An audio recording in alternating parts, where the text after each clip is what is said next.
Hello, Mr. FACEL here to talk to you about your FACEL-VEGA. If you have a FACEL-VEGA V8, one of the things that you want to do to enjoy the vehicle is have your springs and shocks in good condition. This discussion will apply to the FACEL-VEGA FV series starting in 1955 through the HK500 V8 Coupe, the FACEL-2 V8 Coupe, and the Excellence V8 four-door. When you have springs and shocks in good condition, you'll experience a smooth, firm ride that's well controlled without bottoming out or wallowing. I have a FACEL-2 chassis HK2B116, and it's got original springs on it and aftermarket shocks. And the ride left much to be desired. Also the vehicle was starting to sag a little bit. The springs were getting worn and tired, and so I decided to put new springs and new shocks on it to improve these. Now I'd like to talk to you about shock absorbers. There's very little suspension travel in a FACEL-VEGA, and so damping the motion of the vehicle up and down as you're driving is critical in order to have a vehicle that's enjoyable to drive in and a vehicle that doesn't bottom out. This is an original Day-Carbone gas-filled shock, high-pressure gas. The high pressure actually helped the spring rate a little bit, helped to keep the nose of the car up. These were specially made for the FACEL. This was a technical innovation at the time, and the cars had a very nice ride with these. Unfortunately, these didn't last forever.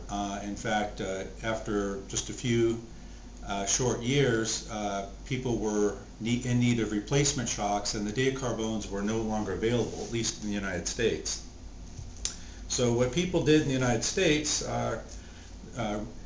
when the cars were fairly new and needed new shocks, is they would install Coney shocks. Here's an example of a Coney shock that was installed in a FACEL-2 in the mid-60s. And the Coney shock gives very good control to the vehicle. And they're also adjustable, so you can adjust them to suit your comfort. You can have them at one of three settings in general.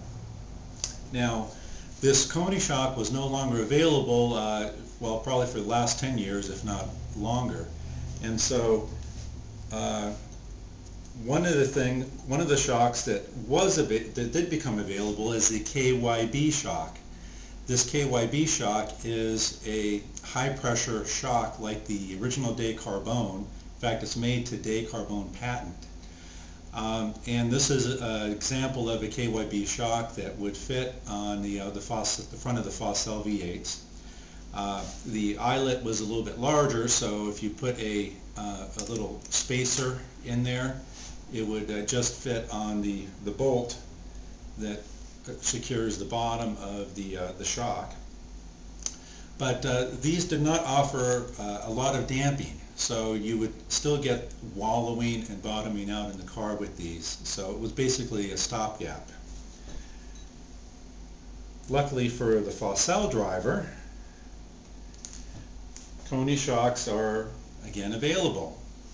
Here's an example of one for the front of a FACEL V8.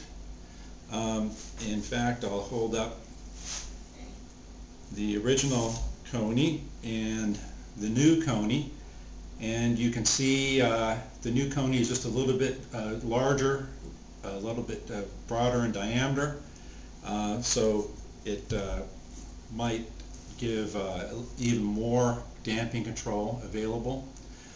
These shocks have a dust cover, which is great to keep dust off the shaft. Here's an example of an uncovered shaft on the Day-Carbone. Now these shocks are fairly expensive.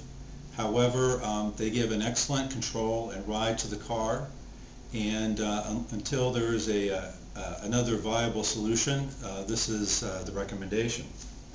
Now, these are bolted to the lower control arms with a bolt like this, castellated nut, also secured by a cotter pin, and this is what the bracket looks like that will fit in and bolt up to the bottom of the spring seat, just like that.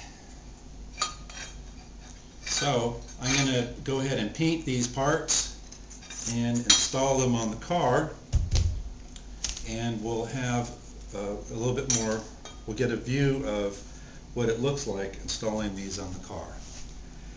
The shock installs at the top just like a normal shock stud mount, and at the bottom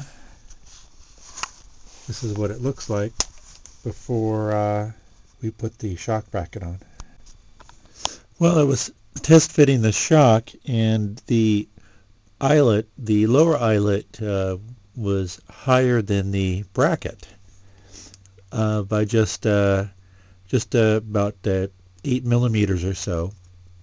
So in order to get the shock to fit, what I did was I cut one of these shock gaskets, rubber mounts at the top, in half, and I put half of it, an additional half of it on the bottom. So the way this shock is going to mount, it's going to have 1.5 of its rubber mounts underneath the frame and half of it above.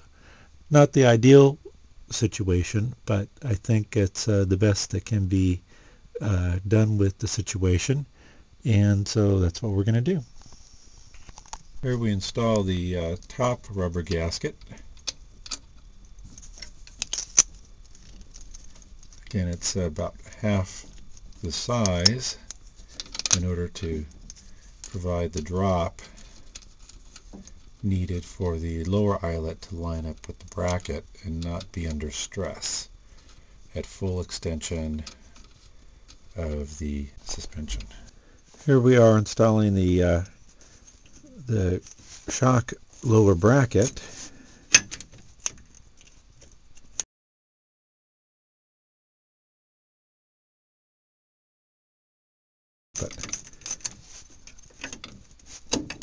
These two bolts hold the bracket on. Then there'll be a bolt that goes through the eyelet here, and then we'll bend these tabs up to keep these bolts from loosening, and there'll be a cotter pin that will hold the nut here from loosening on that bolt.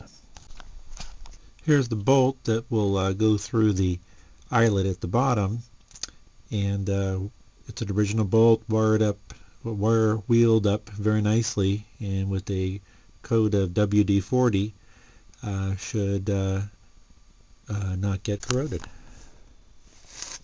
Don't forget a dab of grease on the bolt that goes through the lower eyelet of the shock. You'll want to keep that lubricated so it stays in good condition and operates smoothly. And this is what the final installation looks like at the top, and this is what the final shock installation looks like at the bottom.